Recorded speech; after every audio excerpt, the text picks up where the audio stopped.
नमस्कार मेरे प्यारे साथियों, कैसे हैं आप सब। आशा करती हूँ आप सब बढ़िया होंगे।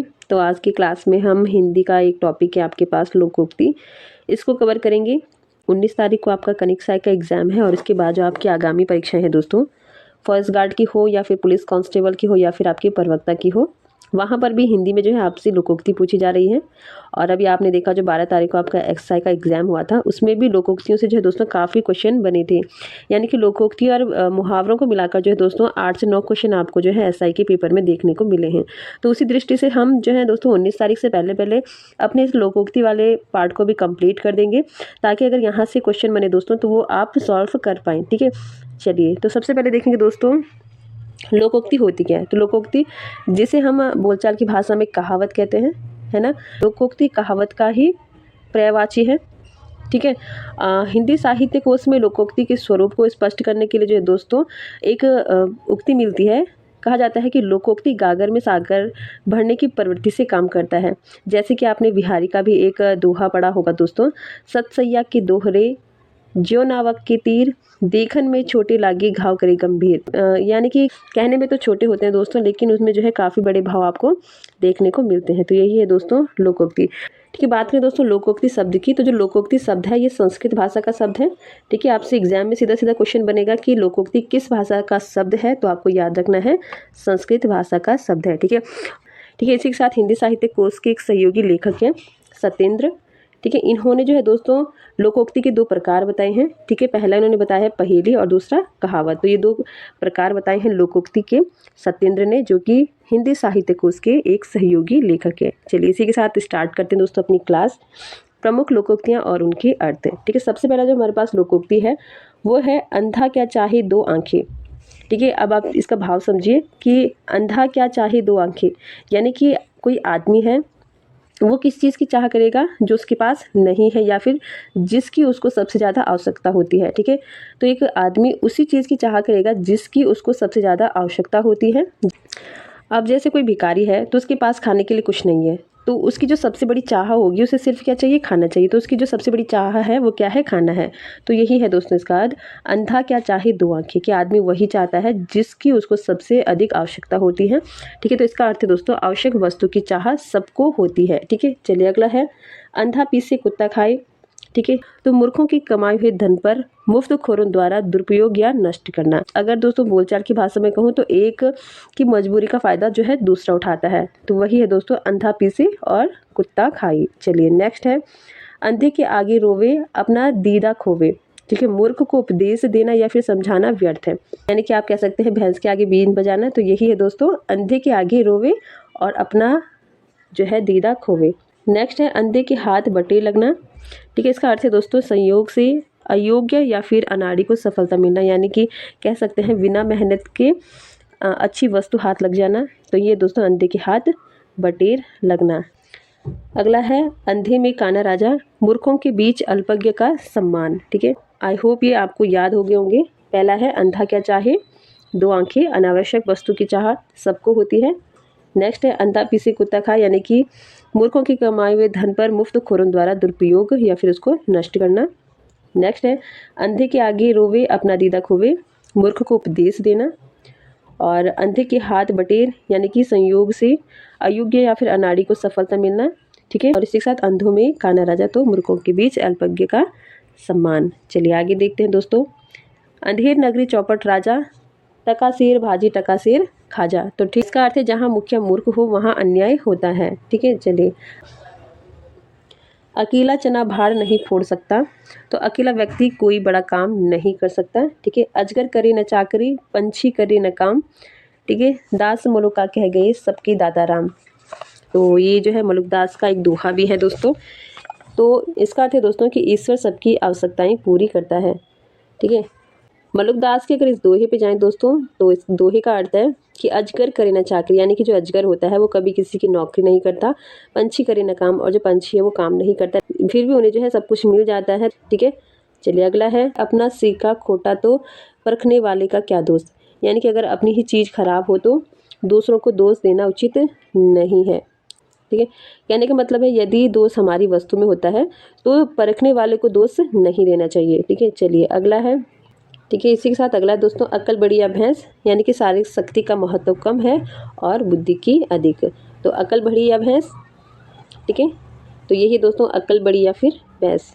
चलिए अगला है दोस्तों अटका बनिया देवदार, यानी कि गरज आ पड़े तो आदमी सब कुछ मान जाता है। कहने का मतलब है कि जो स्वार्थी होता है या फिर कोई मजबूर व्यक्ति है तो वो अनचाहा काम भी कर लेता है। अगर उसको किसी काम करने की चाह नहीं है और वो मजबूर है, स्वार्थी है, तो वो उस काम को कर लेता है। तो इसी के लिए दोस्तों अटका बनिया देवदार, गरज आ पड़े तो आदमी सब कुछ मान जाता है। नेक्स्ट है अपना हाथ जगन्नाथ, यानी कि अपना काम अपने हाथ से ही करना मनोनुकूल फलदायी होता है। चलिए अगला है अपनी अपनी डफली अपना अपना राग। कहने का मतलब है कि जब अपनी धुन में मस्त तो तालमेल और सहयोग का अभाव होता है। अपनी अपनी डफली अपना अपना राग, यानी कि 4 व्यक्ति हैं, चारों के अपने अपने विचार हैं, चारों के अपने अपने मत हैं, तो ऐसे में जो है तालमेल नहीं बैठता है। तो यही है दोस्तों अपनी अपनी डफली और अपने अपने राग। चलिए अगला है अपनी गली में कुत्ता भी शेर, यानी कि अपने क्षेत्र या फिर घर में सब बलवान होते हैं। नेक्स्ट है अरहर की टट्टी गुजराती ताला, मतलब असाधारण वस्तु की सुरक्षा के लिए अधिक खर्च करना या फिर कहीं कि अधिक कीमत में कोई वस्तु खरीदना। तो इसके लोकोक्ति दोस्तों अरहर की टट्टी और गुजराती ताला, ठीक है। यानी कि दोस्तों कम वस्तु के लिए अधिक खर्च करना, तो यही है दोस्तों इसका अर्थ। चलिए ठीक है। अगला है दोस्तों अढ़ाई हाथ की ककड़ी 9 हाथ बीज, अनहोनी बात, ठीक है। अगला है अशरफियों की लूट और कोयले पर मोहर, ठीक है। तो कीमती चीज़ की परवाह न करके छोटी चीज़ों की रक्षा करने की कोशिश करना। अंधे की हाथ बटेर लगना, अनायास कोई वस्तु मिल जाना, ठीक है। अंधा बगुला कीचड़ खाए, अभागा सुख से वंचित रह जाता है। इसी के साथ अगला है दोस्तों अंधी सिपाही कानी घोड़ी, विधि ने खूब मिलाई जोड़ी, यानी कि दोनों साथियों में एक से अवगुण, ठीक है। अगला दोस्तों आंखों के अंधे नाम नैन सुख, नाम बड़ा और गुण उसके विपरीत, ठीक है। चलिए आगे देखते हैं। अगला दोस्तों खिसियानी बिल्ली खंबा नोचे, यानी कि शर्म के मारे क्रोध करने लगना। जैसे किसी को सफलता नहीं मिलती तो वो दूसरों पर दोष डालता है, तो इसी के लिए लोकोक्ति है दोस्तों खिसियानी बिल्ली खंबा नोचे, ठीक है। अगला है आवा का आवा बिगड़ना, यानी कि परिवार के सभी लोगों का बिगड़ जाना। नेक्स्ट है आए थे हरिभजन को लौटन लगे कपास, ठीक है।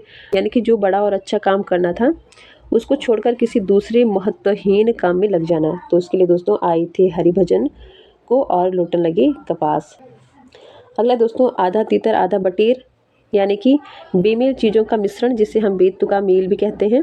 जैसे कि शेरवानी और जीन्स दोनों अलग अलग चीज़ें हैं और इन्हें अगर एक साथ पहन लिया जाए तो ये क्या हो जाता है, बेतुक हो जाता है, बेमेल हो जाता है, ठीक है। तो इसी के लिए है आधा तीतर आधा बटेर, ठीक है। तो बेतुका मेल के लिए ये लोकोक्ति दोस्तों आधा तीतर आधा बटेर। चलिए अगली लोकोक्ति है 8 कनौजिया और 9 चूल्हे, ठीक है, यानी कि अलगाव की स्थिति। अगला है 8 बार 9 त्योहार, मौज मस्ती का जीवन। नेक्स्ट है आग लगने पर कुआं खोदे, यानी कि आवश्यकता पड़ने से पहले कुछ न करना, ठीक है। अगला है आग लगने से मुंह नहीं जलता, यानी कि केवल नाम लेने से कोई हानि लाभ नहीं होती। आंख एक नहीं कज रोटी 10-10, यानी कि व्यर्थ का आडंबर, ठीक है। अगला है दोस्तों अंधे को अंधा कहने से बुरा लगता है, यानी कि कटु वचन सत्य होने पर भी बुरा लगता है। आगे कुआं पीछे खाई, दोनों और विपत्ति होना। अगला है दोस्तों आदमी जानिए बस्ती सोना जानिए कससे। कहने का मतलब है दोस्तों कि आदमी के साथ रहने से और सोने को कसौटी पर कसने से ही असलियत का पता चलता है। हम किसी आदमी के बारे में कब जानेंगे, जब हम उसके साथ रहेंगे, तभी हम उसके व्यवहार के बारे में समझेंगे। उसी प्रकार से जो सोना होता है दोस्तों, अगर उसे कसौटी में कसा जाएगा फिर उसका पता चलेगा कि सोना है या नहीं, ठीक है। कहने का मतलब है कि जब आदमी के साथ रहेंगे तभी उसकी असलियत का पता चलता है कि वो आदमी कैसा है, ठीक है। चलिए अगला है देखिए ऊँट किस करवट बैठता है, ठीक है। किस करवट बैठेगा, हमें क्या पता किस करवट बैठेगा। तो यही है दोस्तों इसका अर्थ कि परिणाम का अनिश्चित होना। किसी को नहीं मालूम कि ऊँट किस करवट बैठने वाला है, ठीक है। तो देखिए ऊँट किस करवट बैठता है, यानी कि परिणाम का अनिश्चित होना, ठीक है। चलिए अगला है एक तो करेला दूजे नीम चढ़ा। एक तो पहले से ही करेला है, करेला यानी कि कड़वा है, ऊपर से नीम भी चढ़ा हुआ है। नीम यानी कि वो भी कैसा है, कड़वा है। कहने का मतलब है कि बुरी संगति में पड़कर और बुरा हो जाना, ठीक है। यानी कि बुरे की बुरी संगति में पड़कर बुरा हो जाना, पहले ही बुरा है फिर संगति भी उसकी बुरी है, ठीक है, तो वो और भी बुरा हो गया है, यानी कि एक तो करेला दूजे नीम जड़ा। चलिए अगला है, कहीं का ईंट कहीं का रोड़ा, भानुमति ने कुंभा जोड़ा। ठीक है, यानी कि बेमेल चीज़ें जोड़ जोड़ कर कुछ बना लेना। ठीक है, भानुमति क्या है, दुर्योधन की पत्नी का नाम है और उन्हीं के इस पर ये कहावत बनी हुई है। ठीक है, कहीं की ईंट कहीं का रोड़ा, भानुमति ने कुंभा जोड़ा। ठीक है, चलिए नेक्स्ट है, काबुल में क्या गधे नहीं होते, यानी कि कुछ न कुछ बुराइयां सब जगह होती है। तो काबुल किस चीज़ के लिए प्रसिद्ध है, घोड़ों के लिए। तो क्या वहाँ गधे नहीं पाए जाते होंगे, पाए जाते हैं दोस्तों। ठीक है, तो कहने का मतलब है कुछ न कुछ बुराइयां सब जगह होती हैं, अच्छे बुरे सभी जगह आपको मिलते हैं। तो इसी का अर्थ है काबुल में क्या गधे नहीं होते, यानी कि कुछ न कुछ बुराइयां सब जगह होती हैं। चलिए अगला है, नेक्स्ट है, खूंटे के बल बछड़ा कूदता है, किसी अन्य के बल पर शक्ति का प्रदर्शन करना। ठीक है, चोर चोर मौसेरे भाई, बुरा व्यवसाय करने वाले एक दूसरे के समर्थक होते हैं, जिसकी लाठी उसकी भैंस, शक्तिशाली का ही अधिकार होता है। चलिए अगला है, झूठ का मुंह काला, सच्चे का बोलबाला, अंत में सत्य की विजय होती है। नेक्स्ट है, टके की हांडी गई, कुत्ते की जात पहचानी गई, यानी कि थोड़ा खर्च करके किसी के चरित्र की पहचान कर लेना। नेक्स्ट है दोस्तों, ठीक है, और ये कहावत जो है आपने कई बार सुनी होगी, तो डाल डाल में पात पात, यानी कि किसी की चालबाजी को अच्छी तरह से समझ लेना। ठीक है, यानी कि दोस्तों चालाकी का जवाब चालाकी से देना। तो इसके लिए जो कहावत है, तो डाल डाल में पात पात। ठीक है, चलिए, दूध का दूध पानी का पानी करना, पक्षपात रहित सच्चा न्याय करना। ठीक है, यानी कि उचित निर्णय लेना। ठीक है, धोबी से पार ना आवे, गधा का कान उमेठे, यानी कि बलवान पर बस न चलने पर निर्बल पर गुस्सा करना। ठीक है, उदाहरण के लिए एक लड़के को हम लेते हैं जिसका नाम है राहुल। ठीक है, वो कहीं पर जॉब कर रहा है, तो जो उसका सीनियर है वो उससे जो है झुक के रहता है, मतलब उसे कुछ बोलता नहीं है, उसे डरता है। ठीक है, लेकिन जो चपरासी है वहाँ का, उस पर जो है वो राहुल जो है रौब चढ़ाता है। तो वही अर्थ है कि यानी कि मतलब सीनियर के सामने तो कुछ नहीं बोल पाता है, लेकिन जैसे ही उसे चपरासी दिखेगा, जैसे ही उसे चपरासी दिखेगा वैसे ही उसको वो डांट फटकारने लग जाता है। तो यही है दोस्तों इसका अर्थ। चलिए अगला है, ठीक है, 900 चूहे खाई बिल्ली हज को चली, यानी कि आजीवन पाप करके अंत में धर्मात्मा या फिर साधु बनने का ढोंग करना। नेक्स्ट है दोस्तों, नाच न जाने आंगन टेढ़ा। ठीक है, अयोग्यता को छुपाने के लिए साधन को दोष देना। ठीक है, यानी कि नाचना आपको खुद नहीं आता है, फिर आप दोष दे रहे हो कि आंगन टेढ़ा है। ठीक है, तो यानी कि अपनी अयोग्यता को छुपाने के लिए साधन को दोष देना। नेक्स्ट है नीम हकीम खतराई जान, यानी कि अनुभवहीन व्यक्ति के हाथों काम बिगड़ सकता है या फिर अल्प ज्ञान वाले से काम कराना खतरनाक होता है। तो ये थी दोस्तों आज की लोकोक्तियाँ।